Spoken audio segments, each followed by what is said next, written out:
तो कानपुर देहात के मौजा मुबारकपुर लाटा के ग्रामीण इन दिनों जिलों के जिलाधिकारी पुलिस अधीक्षक से गुहार लगा रहे हैं। असलहों से लैस लोग गांव में पहुंचकर बस्ती खाली करने का दबाव बना रहे हैं। आलम यह है कि भयभीत होकर कई परिवार पलायन पर विचार कर रहे हैं। ग्रामीणों ने बताया है कि बस्ती दशकों से बसी हुई है, जहां कच्चे पक्के मकानों और झोपड़ियों में बुजुर्ग और बच्चे रहते आ रहे हैं, लेकिन अब अचानक भूमाफिया इस जमीन पर अपना दावा ठोककर गांव उजाड़ने की साजिश रच रहे हैं, जिसे लेकर ग्रामीणों ने न्याय की गुहार लगाई है। हालांकि जिलाधिकारी ने पूरे मामले को गंभीरता से लेते हुए जल्द निस्तारण का आश्वासन भी दे दिया है। अभी सुबह कार्यालय जिलाधिकारी कानपुर देहात में जैसे शासन के निर्देश हैं कि 10 से 12 बैठ के जनता की समस्याओं का समाधान किया जाए। मैं और मेरे डिप्टी कलेक्टर्स यहाँ बैठे थे, तो एक प्रार्थना पत्र, कुछ लोग आए थे, कुछ महिलाएं भी आई थी और कुछ लोग भी आए थे, जिन्होंने प्रार्थना पत्र दिया है कि भूमाफियाओं द्वारा बसे हुए गांव को उजाड़ने के संबंध में। और ये सभी लोग निवासीगण ग्राम विश्रामपुर, छोटा पुरवा, मौजा, मुबारकपुर, लाटा तहसील, अकबरपुर, थाना रनिया के लोग थे। इनका कहना था कि ये कोई वहाँ पे व्यक्ति हैं, उनके 2 लोगों के द्वारा इनको उनकी बस्ती में आके बस्ती को खाली कराने की धमकी दे रहे हैं। जिन लोगों के नाम लिखे हैं संभवतः उन लोगों ने भी कोई एक प्रार्थना पत्र जो है पुलिस को दिया हुआ। तो इस प्रकरण की गंभीरता देते हुए मैंने एसडीएम अकबरपुर और सीओ अकबरपुर को बोला है कि वो उसकी जांच करें और नए फोर्स जो है बस्ती में जाएं, लोगों से वहाँ बातचीत करें, और कोई अगर भय का वातावरण है या किसी के द्वारा जबरन किसी को कब्जा कराने के लिए या कब्जा हटवाने के लिए जो भी कार्रवाई है वो कराने का अगर प्रयास कर रहे हैं, तो उसमें चिन्हित करें लोगों को। अगर उसमें कोई भूमाफिया इन्वॉल्व है तो उनके विरुद्ध गंभीर कार्रवाई करें। जमीन पर कब्जे की नियत और भूमाफियाओं का अल्टीमेटम कि 1 सप्ताह में गांव खाली होना चाहिए। इस वक्त मेरी मौजूदगी कानपुर देहात के मुबारकपुर लाटा ग्राम पंचायत के विश्रामपुर गांव में है। तमाम ये घर बने देख रहे हैं, जो लगातार कई पुश्तों से ये लोग यहाँ रह रहे हैं। ये वो भीड़ नजर आ रही है जो आज सकते में है, खौफ में है कि इन्हें किस दिन इनके साथ कोई घटना ना हो जाए, क्योंकि लगातार दबंग और भूमाफिया आकर इन्हें अल्टीमेटम देते हैं कि 1 सप्ताह के अंदर पूरा गाँव खाली कर दिया जाए। वजह क्या है, कारण क्या है, हम इनसे जानेंगे। लेकिन आप देख रहे हैं तस्वीरों में हर वर्ग खड़ा है, बच्चे, बुजुर्ग हैं, तमाम वो लोग भी हैं जिन्होंने अपने बच्चे, अपना जीवन यहाँ गुजारा है, वो बुजुर्ग हैं, उनसे भी पूछेंगे। चाचा, आज आप लोग परेशान नजर आ रहे हैं, पुलिस ऑफिस में भी आकर आप लोगों ने शिकायत की, समस्या क्या है? समस्या ये है कि देवराज मोनू मिश्रा का रहे गाँव घर खाली करो और हम यहाँ रहने नहीं देंगे। वजह क्या, कारण क्या? आप कहते हैं कि हमारी जमीन है, तुम्हारी लोगों की नहीं है। हम लोग 1920 से यहाँ रह रहे हैं, अपना जीवन गुजार रहे हैं।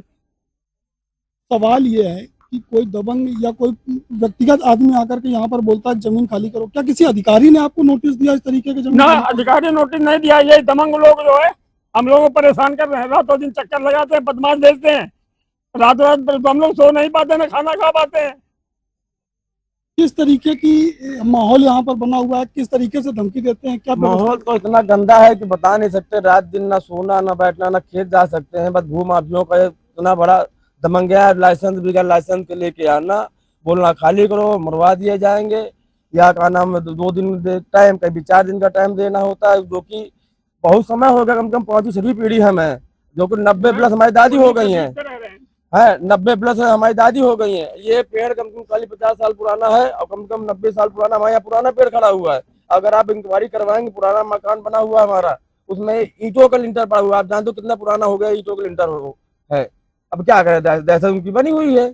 मिला के कहीं इस तरीके की व्यवस्थाएं हैं, क्योंकि यहाँ से नेशनल हाईवे गुजरा हुआ है, जमीनें महंगी हैं, ये उद्देश्य। हाँ, जमीनें हाँ से ज्यादा महंगी। जब से बियर कंपनी बनी हुई है तब से ज्यादा जमीनें यहाँ महंगी हो गई। उस चक्कर में सोच रहे हैं कि निकाल दो, बेच लें। हमेशा इनका यही काम रहता है देवराज का। और भी लोग हमारे साथ, उनसे हम बात करेंगे। एक माता जी भी हैं जो चलने में भी असमर्थ है, वो अपनी समस्या लेकर के हमारे सामने आई है। माता जी, नाम क्या आपका? मोमसरी। अच्छा, क्या समस्या है आज आप इस भीड़ में? हमको ये है, देखो मकान बनाए चारों तरफ से भरा है, चले नहीं पाते, कहीं 3 दिन खाना न मिले, कहीं कुछ न मिले। देवराज आते हैं, देवराज के 2 और आवत हैं तो कट्टा बंदूक, हमें कल तुम्हारे पास गए थे, कट्टा बंदूक दिखा रहे थे, यहाँ कहा रात में आएंगे। अच्छा, आप लोग पुलिस अधीक्षक कार्यालय गई थी, पुलिस ने क्या सहयोग किया अब तक आपका? पुलिस सहयोग ये किया कि उनके ला जाओ, उनके अरे डीएम के पास, तब तुम्हारा काम होगा, इससे नहीं होगा। अच्छा, कितने घर होंगे आप लोगों के करीब? काफी लोग आप नजर आ रहे हो, कितने घर बने होंगे आपके? हमारे यहाँ करीब करीब 20-25 घर होंगे। 30 घर30 हैं जो कि पुराने हैं, और पुराने होने के बावजूद यहाँ पर सभी लोग रह रहे हैं, बहुत पुराने जमाने से रह रहे हैं। और ये चीज ये है कि अगर इनका निकल रहा है, ये कुछ बोल रहे हैं कि हमारी जमीन है, तो ये पुराने लोग जो रह रहे हैं तो ये उनके जमाने से रह रहे हैं, आज से थोड़ा रह रहे हैं, ये तो बहुत पुराने रह रहे हैं। अच्छा, आप लोग इस गांव में रह रहे हैं तो आपके वोटर कार्ड होंगे, बिजली कनेक्शन के सब बिल कुछ है, होंगे, सब कुछ है, सारी चीजें हैं, कुल मिला सारी के चीज सरकारी मौजूद है। दस्तावेज में आप लोग हैं वो हटाने का प्रयास कर रहे हैं। हाँ, बस ये है कि सरकारी दस्तावेज ये है कि दबंगाई के तरीके से ये पेश हो रहे हैं। बस दबंग तरीके से ये है कि हम खाली करवा देंगे और आप लोग यहाँ से पलायन कर लीजिए, यहाँ से भाग जाइए, यहाँ से निकल जाइए, मतलब ये सारी पोजीशन है। और इस पोजीशन में हमारे छोटे छोटे भाई बच्चे जो गांव के लोग हैं, ये सारे लोग ये प्रॉब्लम में फंसे हुए हैं कि अब करें तो क्या करें। ना ऊपर से अगर थाने जाते हैं तो थाने में सुनवाई नहीं, ऊपर जाते हैं तो ऊपर में एक चीज ये होती है कि ऊपर सुनवाई जब होती है एसडीएम, और एसडीएम के पास पहले से ये लोग पहुंच जाते हैं। आगे की तैयारी क्या रहेगी? आगे क्या की मुख्यमंत्री तैयारी- योगी आदित्यनाथ से बात करेंगे? आगे की तैयारी हमारी ये रहेगी कि अगर यहाँ से सुनवाई नहीं हो रही है तो हम लखनऊ जाएंगे, लखनऊ में नहीं सुनवाई हो रही है तो हम इलाहाबाद हाई कोर्ट से भी सुनवाई कर सकते हैं। कुल मिला के लगातार ये वो लोग हैं जो बुजुर्ग हैं, जिनकी आंखों का दर्द उनके आंसुओं से छलकता हुआ नजर आ रहा है, जिन्होंने साफ तौर पर बताया है कि वो लंबे समय से यहाँ रह रहे हैं, कई पीढ़ियां उनकी इसी गांव में गुजर गई हैं, उनके घर हैं, आवास हैं। सवाल अब यह है कि जो अगर जिम्मेदार यहाँ पर उनको न्याय नहीं देते तो उनका साफ तौर पर कहना है कि वो लखनऊ जाएंगे, मुख्यमंत्री योगी आदित्यनाथ से मिलेंगे और इसके बाद अगर न्याय नहीं मिलता तो वो हाईकोर्ट का भी दरवाजा खटखटाएंगे। कानपुर देहात से गौरव शुक्ला, जनता टीवी।